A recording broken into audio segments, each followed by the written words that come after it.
Hi everybody, Sarah here in the Big Blue House Homestead, just working in the kitchen, doing a lot of stuff. I just shared a video with the zucchini, but because I'm in here doing a lot today, I want to share some other stuff. So right now we're going to talk about these beans. In the last video with the zucchini, I showed you how to blanch those. You're doing the same exact thing. If you're freezing green beans, you want to blanch them first. Blanch them for about 2 to 3 minutes. Let them just partially cook a little bit. And then you're going to take them out, put them into ice water. And then with that ice water, and they've cooled down, you're then going to remove them, lay them out as flat as possible, and let them dry. Now, I don't always spread them out and, bag them up individual beans, but I do try to put in what I'm eating for dinner. So small personal size bags between, the 3 of us that eat green beans in the house. I just need a small Ziploc bag at a time. But that's what we're going to work on is some of these beans today. I have a lot. I mean, I don't even think I could walk over here with my arms full because I have so many bags. But I just want to show you how I process and get that done. And just sharing. I mean, I'm trying to show and teach as much as possible. But at the same time, I'm trying to get my work done. So there may be multiple videos like this at a time. But I just appreciate you guys coming by and learning with me because, like I said, it's all a process. And trust me, I've got a freezer full of zucchini, squash, tomatoes, lots of beans already. I've also gotten in some of my okra, some peppers, onions. I mean, I'm just getting so much stocked up for the winter. And that's the important part, is keeping our produce preserved and ready for us to use. Because when you work so hard in your garden, don't waste it. Just don't waste it. It's so unfortunate that there is so much waste in America as is. And if you're looking at food shortages this year like I am, seriously, save your food. Preserve it, do what you can. And a lot of people don't can, so I'm trying to show you how to freeze because that's just as important. So let's get to work on a bag of green beans and we'll start this today. All right, you'll have background noise. That's me starting my pot back up again because I do have a lot going on in the kitchen. Now, I just dumped a bag of beans. I've already snapped them all separately. I did that all last night so that I was ready for today. And basically, you want to cut them into the size that you want. Some of the beans are going to be, longer than others. So you want bite-sized pieces. Cut them in the lengths that you want. I just like those little sizes.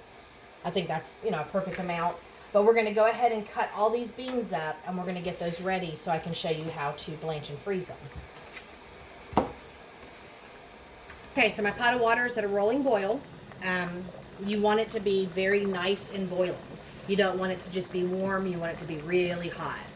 And last time I got splashed, so this time I'm going to take it a little easy, and hopefully I don't.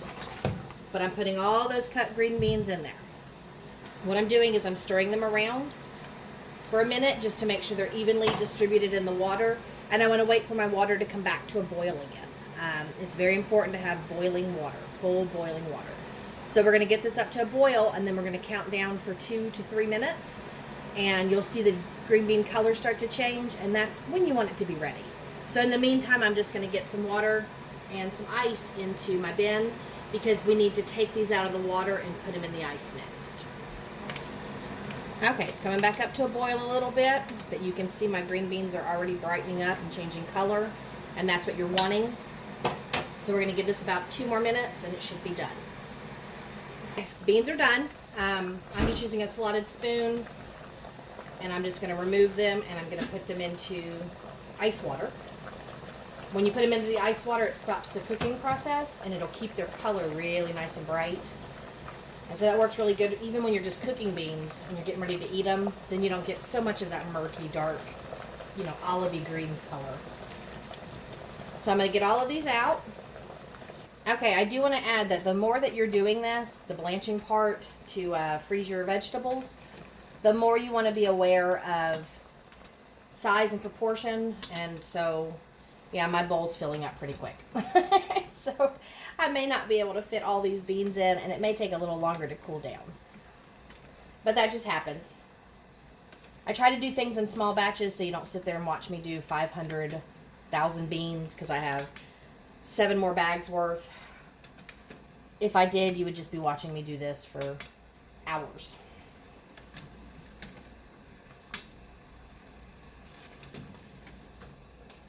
Okay, so I'm gonna let these cool. So the beans are nice and cool now. It took about 8 minutes, and that was with ice water. It probably would have been less, except it melted that ice pretty fast. But I'm just gonna strain this, and I'm gonna put it into a colander. And I'm gonna just shake them around a lot and get as much water out as possible.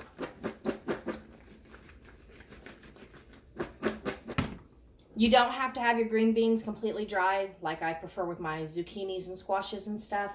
The reason being is because you're going to put these into pots and cook them anyway, and having a little bit of extra water, depending on how you cook them, isn't that big of a deal. But if you get off as much as you can, that at least benefits. And I could let this sit for about 10 minutes and it would dry up a little bit more. So in the meantime, we're going to work on the second part of how I freeze my beans. Okay, I want to throw this out here. I try to do very minimal waste in my house. Zero waste is kind of unimaginable for us. There's lots of products we buy that have packaging, but I recycle and reuse as much as possible. So this bag that had green beans in it, well, I'm just going to take this bag. There's no residue. It's just water from when I rinsed them. And I'm going to turn the bag inside out.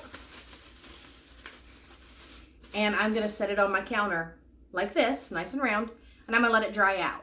And then when I need to bag up my next produce, all I have to do is pull it back out the way it needs to be and fill it up. And then I'm good to go.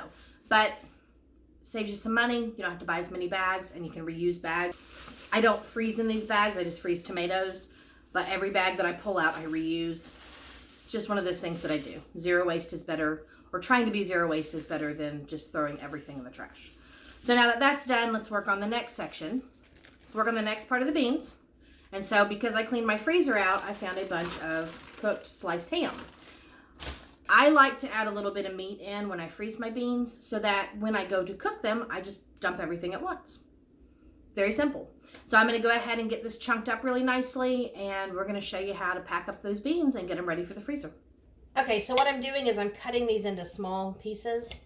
This was just a ham that I roasted not too many months ago. It really hasn't been in the freezer long.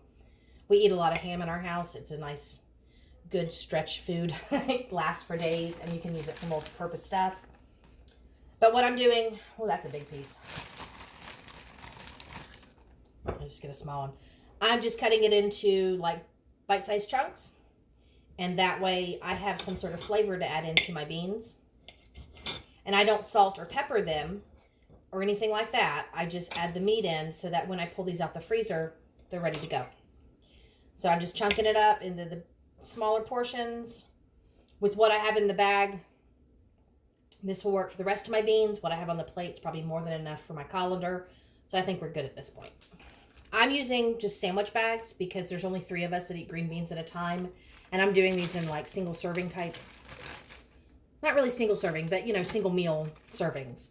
So what I do is I just open up my bag and I flip the rim down. It'll keep it open easier so that I don't have to worry about it closing. And I'll show you that on another one.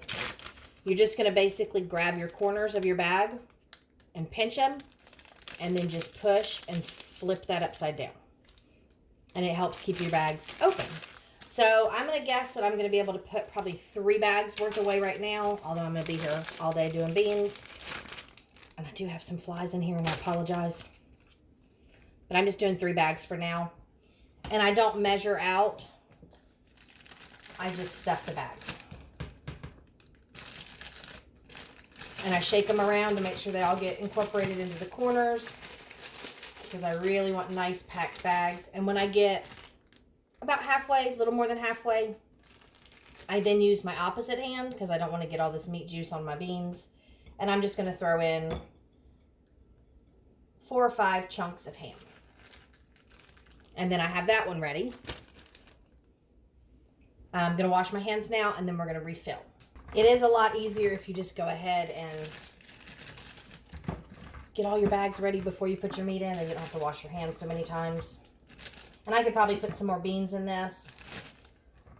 So I may have to come back and blanch some more beans. But like I said, I'm doing this all day, so plenty of time to fill up more. All right, and I'm just going to put my chunks of ham in.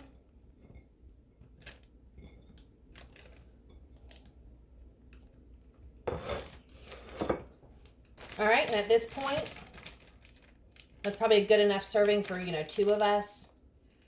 I'm going to let out as much air as possible and seal them completely.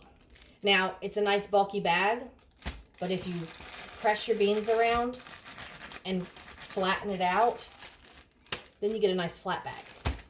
So they stack nicer in your freezer, and you don't have to worry about taking up so much space. And I'll show you what I mean, because I'm going to do these 2 bags, and you'll see. Okay, see how much space that's taking up? That's just the 2 bags. Now watch this. If I spread these down,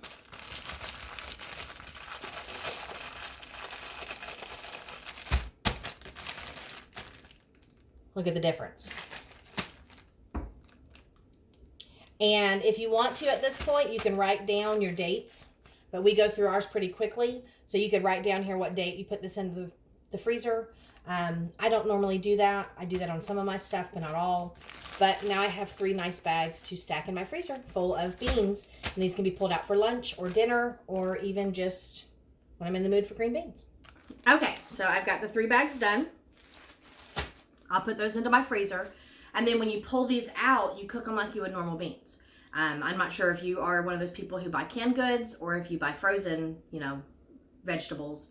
I prefer to do as many frozen as possible just because I like the textures better. But however you cook your beans, take these out, let them sit for a few so that they'll, remove from the bag easier. Drop them into pans, saute them up, throw them in with water, boil them up, salt, pepper, garlic, onion, whatever you put in them. Easy way to store your beans. And then it also helps with your harvest, because when you have 7 more bags to do, I don't want to can them all because I'm going to be here canning already today. So I thought, well, I could just freeze a bunch while I'm doing this, and I still have more beans in the garden to pick, and I'm planting more beans. So crazy lady Sarah over here, too many beans. But I'm going to have a freezer full and a cabinet full, and that's what's good. So with that being said, just wanted to share a couple ways that I do some things. I'm going to get to work because I have squash and tomatoes and okra and peppers and more beans, lots of beans. So I'm going to get that all done.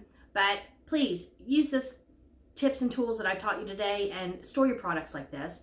Just a simple blanch on 90% of your vegetables, they need to be blanched. Simple blanching. And like I said, I would go ahead and pre-meat mine so that when I pull these bags out, I don't have to worry about pulling something out to defrost with it. And I used ham in these because I found the bag of ham, but I have used smoked pork necks a lot. I've used smoked turkey. I've put bacon in there. So whatever flavors you prefer, add those in while you're freezing. And it doesn't have to be cooked bacon. You can put in raw bacon because you're going to be cooking on your stove. But if you have the time, pre-cook all your bacon, and that way it's already ready, and then you just have quicker, easier meals to pull out later on. Just suggestions. So thank you guys for stopping by, and I will see you in the next video. If you're new to the channel, please let me know, because I am always looking for new channels to watch, and I'm always subscribing back. So again, thank you, and I'll see you in the next one. Bye.